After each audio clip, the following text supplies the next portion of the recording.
Okay, so this is third experiment and this is the aim of the experiment, right? Photoelectric effect, to study the photoelectric effect. So first of all, we need to understand what is photoelectric effect.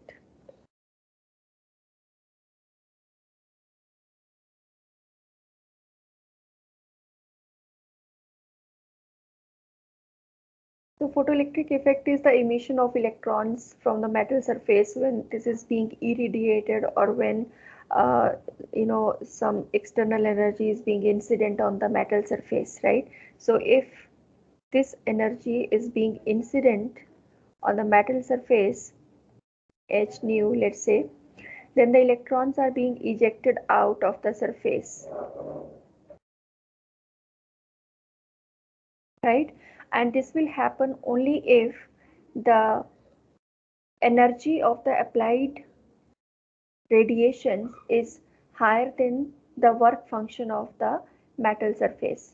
Work function means work function is the minimum energy required for the ejection of the electrons. Work function is the minimum energy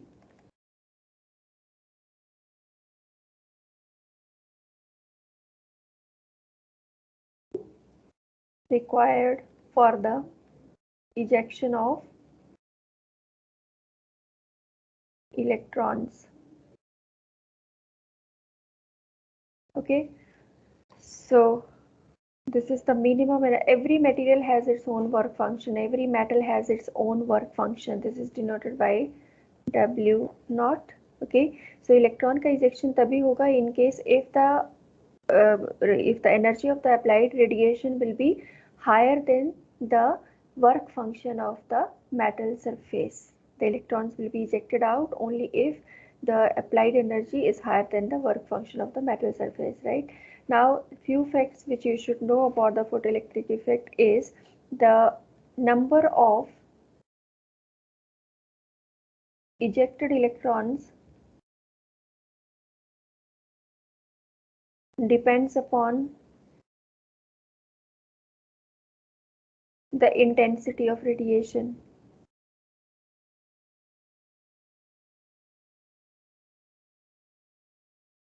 Higher the number of electrons, if the intensity is higher the intensity, higher will be the number of ejected electrons, right? Another fact which you should note is the kinetic energy of ejected electrons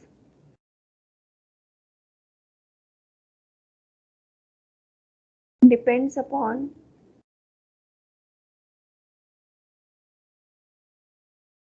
the frequency of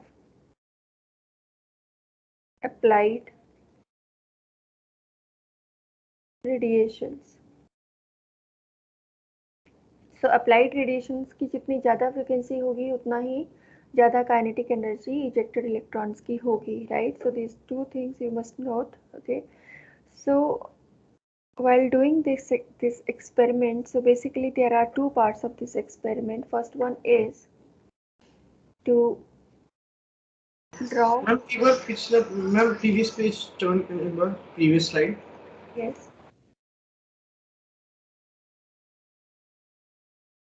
okay ma'am. Okay, so first one is आपको क्या करना है, you have to demonstrate the photoelectric effect, right? So इसमें आप क्या करोगे, you have to draw the graph between V and I, voltage और current के बीच में ग्राफ आपको ड्रॉ करना है. So basically what will happen, जब आप ना मेटल सरफेस के ऊपर एनर्जी इरिडिएट करोगे, व्हेन आप एनर्जी इंसिडेंट करोगे, सो इलेक्ट्रॉन्स का एमिशन होगा, right? And the emission of these electrons will be monitored by the ammeter. हमने यहाँ पे एमीटर लगा रखा है. सो ये जो इजेक्शन ऑफ इलेक्ट्रॉन्स हो रहा है उसकी वजह से जो करंट जनरेट हो रहा है, that current will be monitored by this ammeter. Okay, तो क्या होगा, जैसे ही आपने इसके ऊपर लाइट इंसिडेंट करी मेटल के ऊपर, ये जो एमीटर है ये आपको कुछ करंट की वैल्यू दिखा देगा. It has some finite value of current I, it has some positive value of current I, right? Now see, this current I is without applying any external battery. हमने कोई external source नहीं apply किया है. ये जो आपको current मिल रहा है, this is only due to the ejection of these electrons, right? So in order to bring this current to zero, you need to apply some negative potential. अगर आप इस metal को अगर आप कोई negative potential apply करोगे, okay, अगर आप कोई negative potential apply करोगे, then you will see that the value of current goes down, it decreases and then finally it comes to zero, right? ऐसी value जिस पे ये zero हो जाता है, the value of voltage at which I becomes zero is called stopping potential. Is called stopping potential. ठीक है, तो हमने दो चीजें करनी है, एक तो IV कैरेक्टरिस्टिक्स मॉनिटर करने हैं हमें, राइट, और दूसरा हमें स्टॉपिंग पोटेंशियल निकालना है. तो आप क्या करोगे, रिवर्स वोल्टेज अप्लाई करते जाओगे जब तक आपका करंट जो है वो जीरो नहीं हो जाता, राइट. और आपने यहाँ पे एक वेवलेंथ फिक्स कर ली है. सपोज करो आप λ1 वेवलेंथ आपने इसको फिक्स कर लिया है. इंटेंसिटी को भी फिक्स कर लीजिए. You have that settings in that virtual lab experiment. You can fix your intensity, you can fix your area of the metal plate. ठीक है, दोनों चीज़ों को आप फिक्स कर सकते हो. And then you can set your wavelength at a particular wavelength λ1. ठीक है, तो मैंने क्या किया, λ1 वेवलेंथ के लिए λ1 wavelength I am just monitoring the value of I and V. So I am just increasing my reverse potential and I am monitoring the value of V. ठीक है, तो यहाँ पे मुझे λ1 के लिए I और V की वैल्यूज को नोट करना है. You can fix any gap, आप कोई 0.6 वोल्टेज का गैप फिक्स कर लीजिए.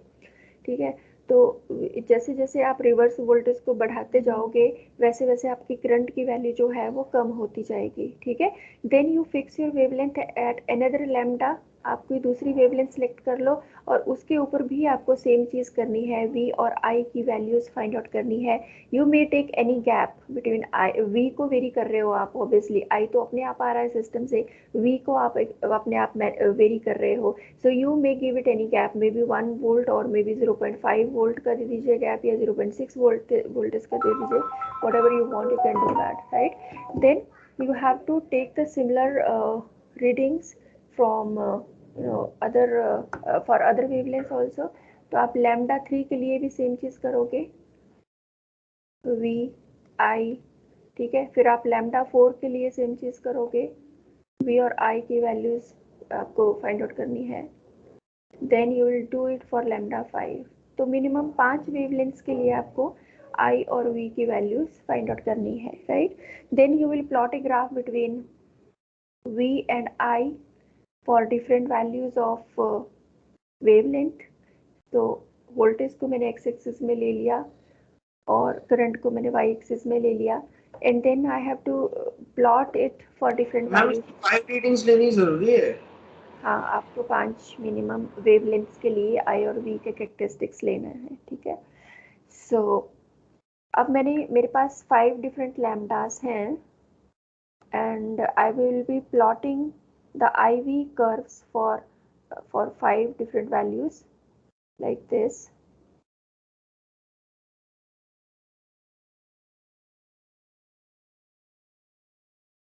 ठीक है, so this is for λ1. जब आप ग्राफ प्लॉट करोगे this will come out to be like this. ठीक है, ऐसे कर्व आपके पास आएगा, right.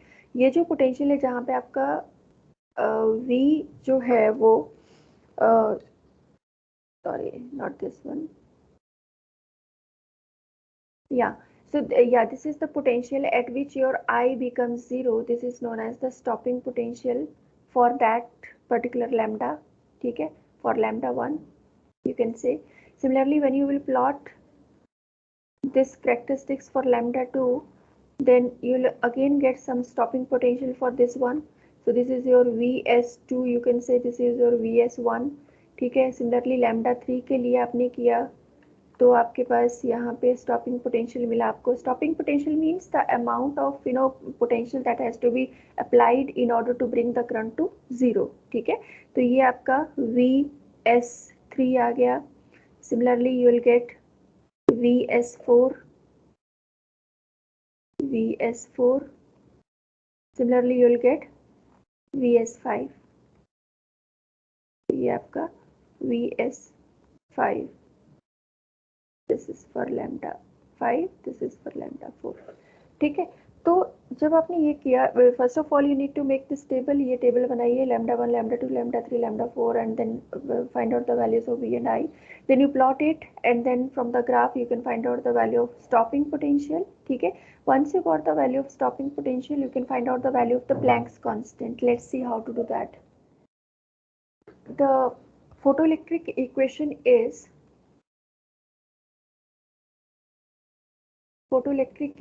says that the amount of energy which is being incident on the metal surface is equal to the work function of the metal plus kinetic energy of the ejected electrons.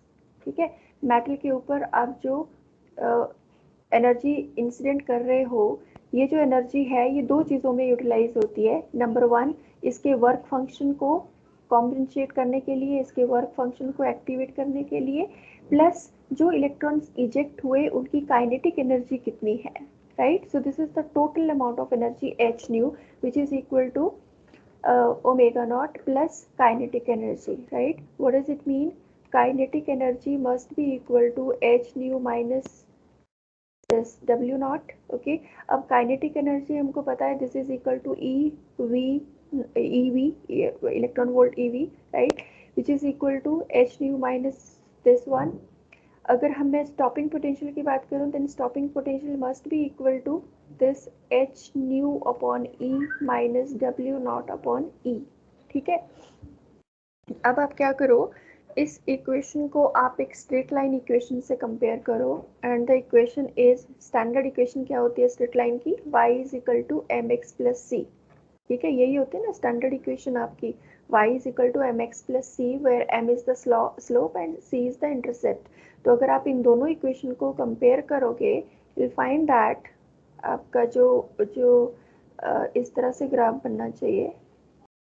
Right, here slope आपका, हम क्या कर रहे हैं basically, we are taking, अच्छा इसको एक चीज़ और कर सकते हो, VS stopping potential is equal to h nu है यहाँ पे. ठीक है, तो h न्यू को मैंने न्यू ने लिख के इसको hc अपॉन लैम्डा लिखा. So this will B hc upon e lambda minus w naught upon e. ठीक है, अब मैं क्या करूँगी, y एक्सिस पे मैं स्टॉपिंग पोटेंशियल ले रही हूँ और x एक्सिस पे मैं 1 अपॉन लैम्डा ले रही हूँ. राइट, तो माई x here is, my y here is stopping potential and x is 1 upon lambda. ठीक है, मेरा जो स्लोप है यहाँ पे वो क्या है, स्लोप क्या आएगा बताइए, कंपेयर करो इससे, mx प्लस c से कंपेयर करो. तो y आपका क्या हो गया, y आपका vs हो गया, x आपका क्या हो गया, x आपका 1 अपॉन लैम्डा हो गया. तो हाँ, स्लोप होगा hc अपॉन लैम्डा. राइट, और जो इंटरसेप्ट आएगा यहाँ पे x एक्सिस पे वो मेरा होगा c is equal to minus this one w naught upon e. ठीक है, तो ये चीज़ है जो हमें करना है. अब मेरा स्टॉपिंग पोटेंशियल तो मैंने पिछले वाले पार्ट से क्लियर कर लिया था. यहाँ पे मुझे स्टॉपिंग पोटेंशियल मिल गया था VS1 at lambda 1, VS2 at lambda 2, VS3 at lambda 3 and so on. ठीक है, तो मैंने क्या किया यहाँ पे, मैंने c by e आएगा ना स्लोप, क्योंकि हमारा लैम्डा तो हमारा वेरिएबल है. Slope, sorry, c by hc upon e. हाँ, hc अपॉन e आएगा ना. अच्छा, लैम्डा लिखा है, sorry. So this will B hc upon e. ठीक है, so this is hc/e is the slope, ठीक है। ओके, सो अब मैंने क्या किया, क्योंकि मुझे vs का पता है, I know the value of stopping potential for different wavelengths, 5 values of wavelengths I have taken and I have also got the stopping potential for this different 5 values of lambda. तो मैं क्या करूँगी, ये जो मैंने λ1, λ2, λ3 स्टैंडर्ड वेवलेंथ्स ली थी, इनका मैं रिवर्स लेके यहाँ पे मार्क कर दूंगी, 1/λ1, 1/λ2, 1/λ3, 1/λ4, 1/λ5, ठीक है। और मेरी 5 कॉरस्पॉन्डिंग वैल्यूज आ रही थी vs की, उसको मैं यहाँ पे प्लॉट करूंगी। सो 1/λ1 के कॉरस्पॉन्डिंग वैल्यू vs की क्या है, दिस इज vs1। सिमिलरली 1/λ2 के कॉरस्पॉन्डिंग वैल्यू होगी कोई, सिमिलरली सो ऑन, राइट। तो जो मेरा ग्राफ बनेगा, the graph should be just like this. No, the graph comes out to be like this. ऐसे नहीं बनता ग्राफ, ग्राफ आपका जो बनता है बेसिकली वो ऐसे बनता है, ठीक है। 1/λ1, 1/λ2, 1/λ3, 1/λ4, इसको यहाँ पे प्लॉट कर दीजिए। सो this will be your values, 1/λ1, 1/λ2, 1/λ3, 1/λ4, 1/λ5, और यहाँ पे आपका vs1 आ जाएगा, vs2 आ जाएगा, vs3 आ जाएगा, vs4 and so on, vs5, ठीक है। तो इसको जब आप प्लॉट करोगे, so it will come out to be like this, ठीक है। डिक्रीजिंग उसमें होगा ये ऑर्डर में, सॉरी, यहाँ पे 5 आएगा, यहाँ पे 4 आएगा, यहाँ पे 3 आएगा एंड सो ऑन। तो this will come out to be like this. इस तरह का ग्राफ बनेगा, आप रीडिंग ले लोगे तो आपको ज़्यादा क्लैरिटी आएगी। इस तरह का ग्राफ बनेगा आपका like this, it will be straight line but in this order, descending order, ठीक है। सो यहाँ से आप क्या करोगे, स्लोप की वैल्यू फाइंड आउट कर लोगे। ये नहीं है, इसको नहीं लेना है, डोंट टेक दिस, ओके। सो यहाँ से जो आपका ये ग्राफ आया, इससे आप क्या करोगे, स्लोप फाइंड आउट करोगे। स्लोप आपको पता है कैसे फाइंड आउट करते हैं, कोई भी 2 पॉइंट्स ले लो, उन 2 पॉइंट्स को नीचे एक्सट्रापोलेट करो, ठीक है, और उन्हीं 2 पॉइंट्स को आप वाई एक्सिस पे भी एक्सट्रापोलेट करो, राइट। तो ये आपका y2 है, ये आपका y1 है, ये आपका x2 है, ये आपका x1 है। सो क्या होगा, y2 minus y1 divided by x2 minus x1, this will be your slope m, right. अब m की वैल्यू जब आपने फाइंड आउट कर ली, then you can just substitute that value over here, and c और e की value आपको पता होती है। So m is equal to hc/e. E is the electronic charge, 1.6 into 10 raised to power minus 19 coulomb. c की value आपको पता है, c is the velocity of light, 3.8 into 10 raised to power 8 meter per second. m आपने यहाँ से derive कर लिया, so you can just find out the value of h by m e/c. तो ये आपकी प्लैंक्स कांस्टेंट की वैल्यू यहाँ से आ जाएगी, ठीक है। Is that clear students, any doubt? Ma'am ये लास्ट प्लैंक्स कांस्टेंट वाला फिर से बताना एक बार। जो आपका ये ग्राफ आएगा ना, इस तरह का ग्राफ आएगा, जब when you will plot a graph between slope निकल गया y2 minus y1 upon x2 minus x1, इसके बाद हाँ, ठीक है। तो आपने स्लोप निकाल दिया, यहाँ पे slope m is equal to y2 minus y1 upon x2 minus x1 करके स्लोप आ गया।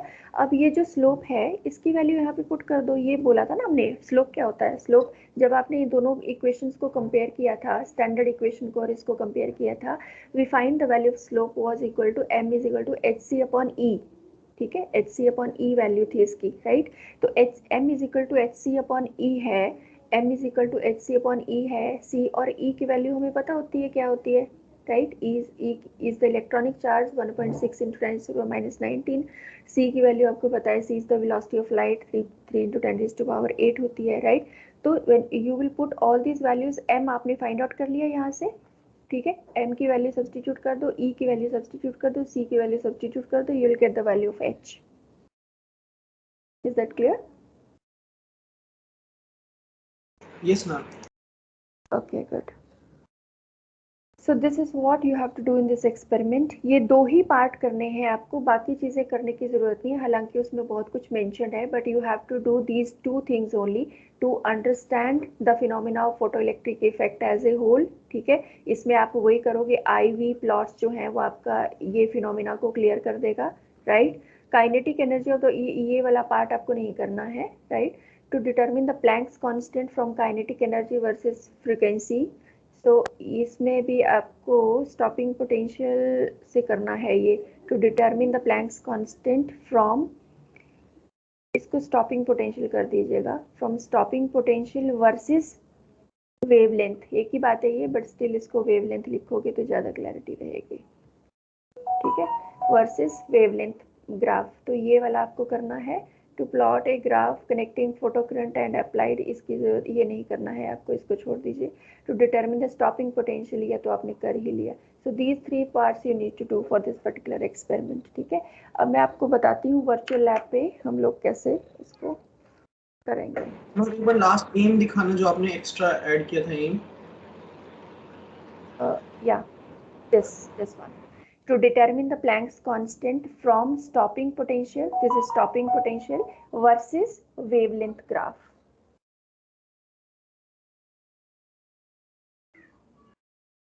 ठीक है,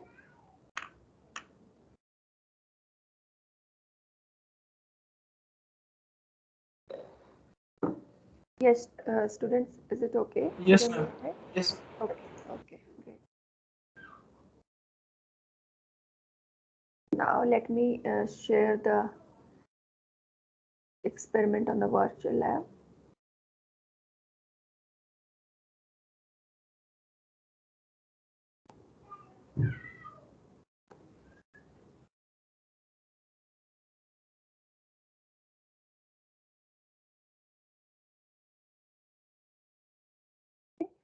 So this is the simulator में जब आप जाओगे, so you will be getting this just a minute, login.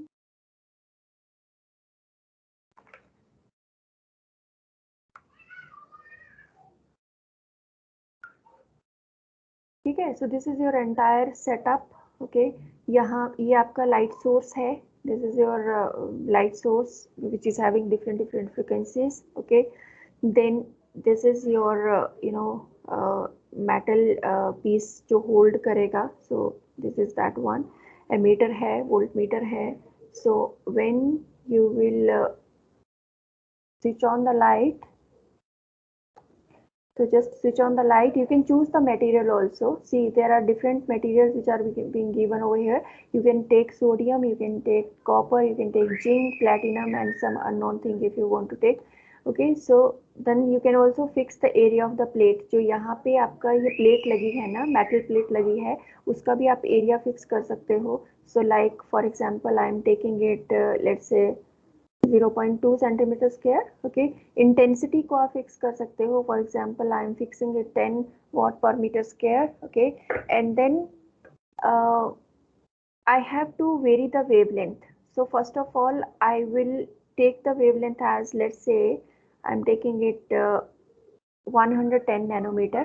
Okay, so you can see that for 10 nanometer wavelength, this is the photocurrent which I have obtained from the ejection of the electrons from the metal surface which is being held over here. ठीक है, तो ये मेरा photocurrent आ रहा है। अब मुझे क्या करना है, इस फोटोकरंट को जीरो लेके आना है by applying the reverse voltage. So this is my voltage source, I will be applying the reverse voltage to this so that my photocurrent become zero. अब मैं इसको स्टेप्स में अप्लाई करूंगी क्योंकि मुझे रीडिंग्स भी लेनी है।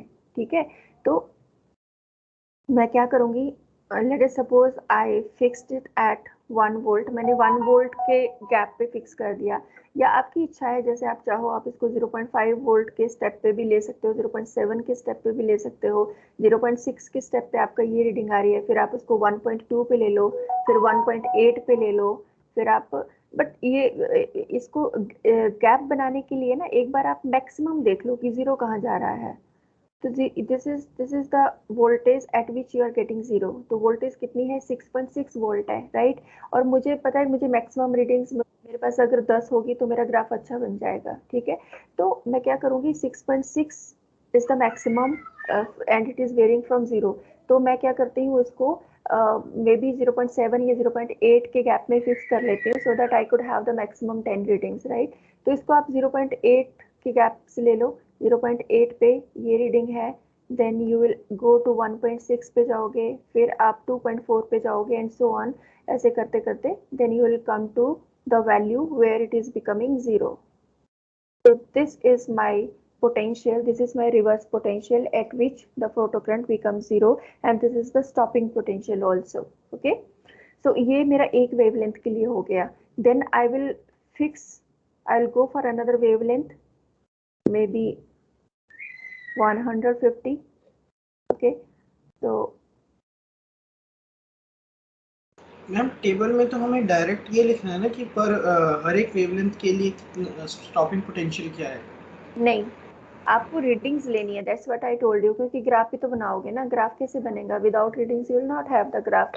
सो मिनिमम आपको 8 से 10 रीडिंग लेनी पड़ेगी, that's why I told you कि आपको गैप लेके रीडिंग्स लेनी है। 0.7 का गैप ले लो या 1 वोल्ट का गैप ले लो, लेकिन 1 वोल्ट का गैप लोगे तो क्या होगा कि ऐसे suppose you will be having certain wavelength जहाँ पे आपका स्टॉपिक पोटेंशियल जल्दी आ रहा है, तो वहाँ पे रीडिंग नहीं मिलेंगी आपको, तो बेटर होगा आप गैप लेके चलो, गैप लेके आपको कम से कम 10 रीडिंग लेनी है, 8 से 10 रीडिंग लेनी है, minimum 8 readings you have to take, ठीक है। तो उसके बाद फिर मैंने लैम्डा 1 के लिए रीडिंग्स ले ली, फिर मैंने इसको दूसरी वेवलेंथ पे एडजस्ट किया, suppose I adjusted it at 150 nanometer. 150 nanometer पे जब मैंने इसको एडजस्ट किया तो मुझे ये देखना है कि zero potential, zero reverse potential के ऊपर कितना आ रहा है current. This is my photo current for this particular wavelength. 150 nanometer के ऊपर मेरा जो फोटो करंट की वैल्यू है that is 7.15 micro ampere, right. Now this photo current has to bring to zero by applying the reverse voltage. तो जब मैं reverse voltage इसको अप्लाई करूंगी तो मुझे ऐसा नहीं करना कि डायरेक्टली मैं इसको ले जाऊं और मैं स्टॉपिंग पोटेंशियल चेक कर लूं, वो मेरा पार्ट नहीं है, क्योंकि मुझे फर्स्ट पार्ट भी करना है। फर्स्ट पार्ट में मुझे आईवी कैरेक्टरिस्टिक्स भी चाहिए, राइट। और आईवी कैरेक्टरिस्टिक्स आपको तभी मिलेंगे जब आप रीडिंग्स लोगे, इसमें कम से कम 8 रीडिंग्स लोगे। तो इसको मैं स्टेप्स में इंक्रीज करूंगी, मे बी बाय 0.6 का स्टेप ले लो, ठीक है। 0.6 पे ये वैल्यू आई, उसके बाद फिर 1.2 पे ले लो, 1.2 पे आपकी ये वैल्यू है। तो जस्ट नोट इट डाउन, अपना एक रफ टेबल बना लो, रफ में इनको वैल्यूज को नोट करते जाओ, फिर उसको फेयर कर लो, ठीक है। फिर 1.8 के ऊपर, फिर 2.4 के ऊपर, फिर सो ऑन, जब तक ये जीरो नहीं हो जाता तब तक मैं रीडिंग लेती रहूंगी। ओके, तो ये जो पोटेंशियल है, this value of the potential -3.60 volt is the potential at which my photo current is becoming zero. So this is my stopping potential for the wavelength 150, right. Similarly तीसरी wavelength लो, similarly चौथी wavelength लो, similarly पांचवी wavelength low. Note down the readings, find out the stopping potential, find out the IV graphs, and find out the stopping potential for all the wavelengths. And by using stopping potential, you can just find out the value of Planck's constant. Is that okay? Any doubt? Ma'am हर एक wavelength के लिए अलग graph बनाने के same graph में plot करना है। नहीं, सेम ग्राफ में प्लॉट कर दो, अलग अलग करने की जरूरत नहीं है, आपकी चॉइस है। If you want to do it you can do, but otherwise मेरे ख्याल से तो एक में भी अच्छे से हो जाएगा। Okay ma'am. ठीक है, any other question?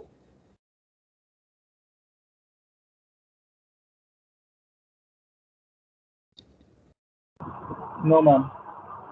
Okay, so I think that's all for the photo electric effect. अब इसको आप रीडिंग्स लो और रीडिंग लेके you know what to do next. आप इसकी फाइल बनाओगे, फाइल बना के